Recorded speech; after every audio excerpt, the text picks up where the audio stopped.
চলুন ঘুরে আসা যাক এমন এক রোদ ঝলমলে দিনে বা এক মিষ্টি মেঘলা দিনে পাহাড় সমুদ্র বাদ দিয়ে কলকাতা থেকে মাত্র ৬৮ কিলোমিটার দূরের এক হেরিটেজ প্রপার্টিতে, যার ইতিহাস শুধু আপনাকে রোমাঞ্চিতই করবে না, আপনাকে এক রাত এখানে থাকতে বাধ্য করে তুলবে। শুধুই যে রাজা রাজা আমেজ পাবেন তা নয়, কিন্তু এক সুন্দর মনোরম প্রকৃতির সঙ্গেও আলাপ করাবো আজ আপনাদের।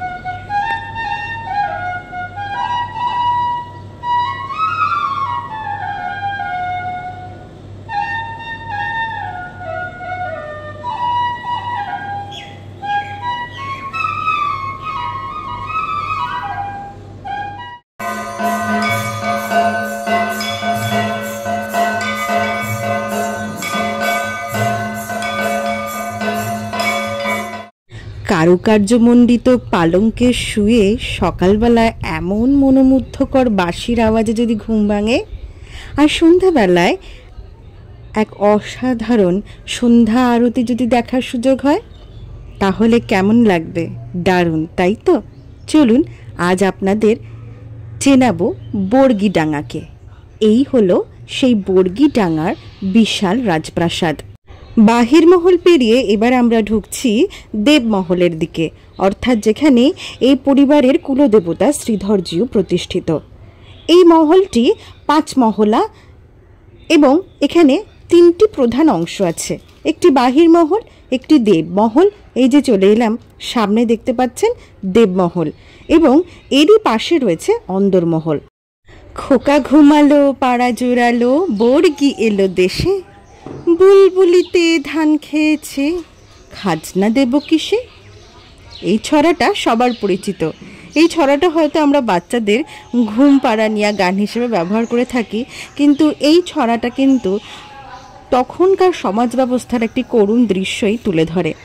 বর্গি অর্থাৎ মারাঠা সৈনিকরা নবাব আলীবর্দী খাঁ রাজত্বকালে ওই ১৭৪১-৪২ থেকে ১৭৫১ সাল অবধি, অর্থাৎ প্রায় টানা ১০ বছর ধরে প্রতি বছরই এক ভীষণ নৃশংস লুণ্ঠনতা চালাতো এই বাংলায়। তাদেরই মধ্যে কিছু মারাঠা কিন্তু আবার বাংলাকে ভালোবেসে বাংলাতেই থেকে গিয়ে সৎপথে জীবন ধারণ করতে চায়। এই কুন্দন পরিবারও ছিল তাদেরই একজন। তারা ইট ও চুন নিয়ে ব্যবসা শুরু করে হুগলির তীরবর্তী এই নির্জন এলাকায়। ধীরে ধীরে ব্যবসা যখন ফুলে ফেঁপে ওঠে, তখন তারা ২০ বিঘা জমির ওপর তৈরি করে এই মহল। এই খাইবার পাস লেখা দরজা দিয়ে সিঁড়ি দিয়ে নেমে গেলেই কিন্তু অথেন্টিক বাঙালি খাবার অপেক্ষা করছে আপনার জন্য আহার ঘরে। এই দেখছেন ছোট পিসি লেখা আছে, এই ছোট পিসির ঘরটা আমরা নিয়েছিলাম।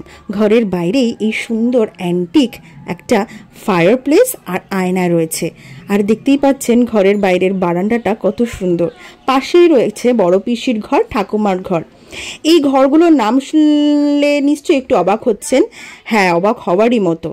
প্রতিটি ঘরেই কিন্তু অ্যান্টিক ফার্নিচারে সাজানো।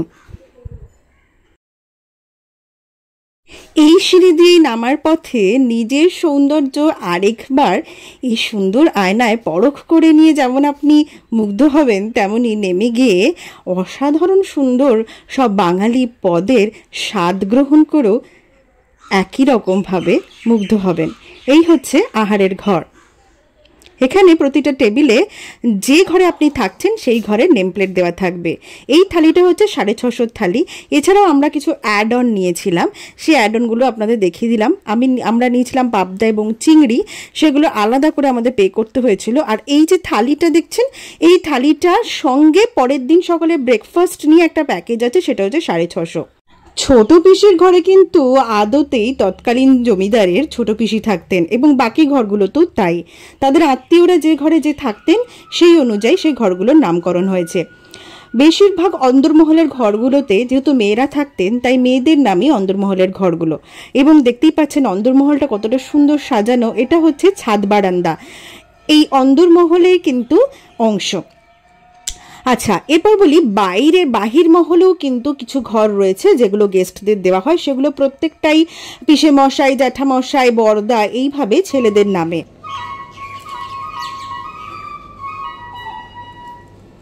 চলুন এবার যাওয়া যাক স্বপ্নের সিঁড়ি বেয়ে সত্যি স্বপ্নের মতো এক জায়গায়।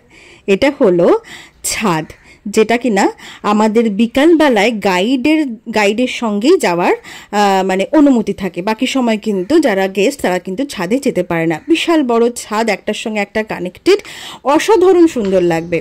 ছাদ থেকে নেমে অবশ্যই আপনি যাবেন কোথায়? আরতি দেখতে। এবং তার সঙ্গে আরেকটা চমক আছে, বলেছিলাম না এখানে প্রকৃতির সঙ্গেও আপনাদের মেলবন্ধন ঘটাবো।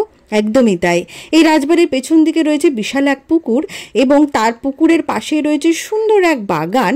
শুধু তাই নয়, এখানে কিন্তু 4টে মাড হাউসেরও ব্যবস্থা রয়েছে, যাদের নাম অপরাজিতা, কনকলতা, ঝুমকোলতা ইত্যাদি।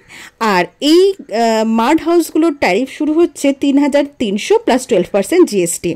আর অন্দরমহলের যে রুমগুলো দেখালাম, অর্থাৎ মেয়েদের নামে যে রুমগুলো, ওইগুলো প্রিমিয়াম রুম, ওগুলোর ট্যারিফ শুরু হচ্ছে 3,900 থেকে 5,900 অবধি প্লাস 12% জিএসটি। আর বাহির মহলের গুলোর কিন্তু রয়েছে 3,300 থেকে 2,700 প্লাস 12% জিএসটি। এছাড়া খাবার দাবার আলাদা খরচা, আপনাদের সেটা জানালাম। ইট ও চুনার ব্যবসার দ্বারাই যেহেতু এই বর্গিডাঙ্গা গড়ে ওঠে, তাই এই বর্গিডাঙ্গার নাম হয়েছে পরবর্তীকালে ইটাচুনা, এবং এই হলো ইটাচুনা রাজবাড়ি, যা 1766 সালে সাফল্য রায় কুণ্ডু দ্বারা স্থাপিত। আচ্ছা, এই রাজবাড়ি আসবেন কি করে? কলকাতা থেকে বাই রোড 2 ঘন্টায় আপনি চলে আসতে পারেন। এছাড়া হাওড়া বর্ধমান মেন লাইনের ট্রেনে খন্ডান স্টেশনে নামবেন, ওখান থেকে 2-3 মিনিট টোটোতেই চলে আসতে পারবেন এই রাজবাড়িতে। দোল ও জন্মাষ্টমী এখানকার মহা উৎসব।